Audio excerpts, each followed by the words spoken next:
The bus was among the first ways I realized there was a black world and a white world. What I learned best at Miss White's school was that I was a person with dignity and self-respect, and I should not set my sights lower than anybody else just because I was black. One of my greatest pleasures there was enjoying the smell of bacon frying and coffee brewing and knowing that white folks were doing the preparing instead of me.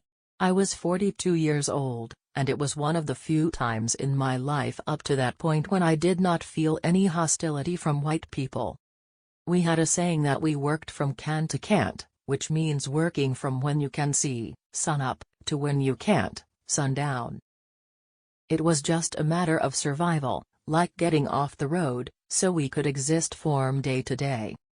I had decided that I would not go anywhere with a piece of paper in my hand asking white folks for any favors. I had made that decision myself, as an individual. I have learned over the years that when one's mind is made up, this diminishes fear. Knowing what must be done does away with fear. During the Montgomery bus boycott, we came together and remained unified for 381 days. It has never been done again. The Montgomery boycott became the model for human rights throughout the world. Our freedom is threatened every time one of our young people is killed by another child. Every time a person gets stopped and beaten by the police because of the color of their skin. We must have courage, determination, to go on with the task of becoming free, not only for ourselves, but for the nation and the world. Cooperate with each other. Have faith in God and ourselves. There were times when it would have been easy to fall apart or to go in the opposite direction, but somehow I felt that if I took one more step, someone would come along to join me.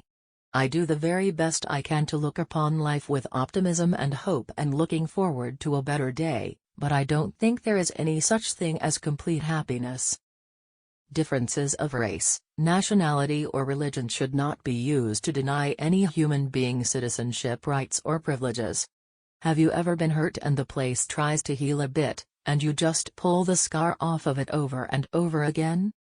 Whatever my individual desires were to be free, I was not alone. There were many others who felt the same way. I believe there is only one race, the human race. I paid the same fare as others, and I felt violated. I was not going back. People need to free their minds of all racial prejudice.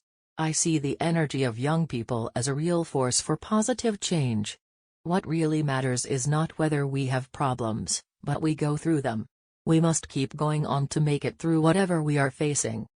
I have learned over the years that when one's mind is made up, this diminishes fear. Knowing what must be done does away with fear. Each person must live their life as a model for others. The only tired I was tired of giving in.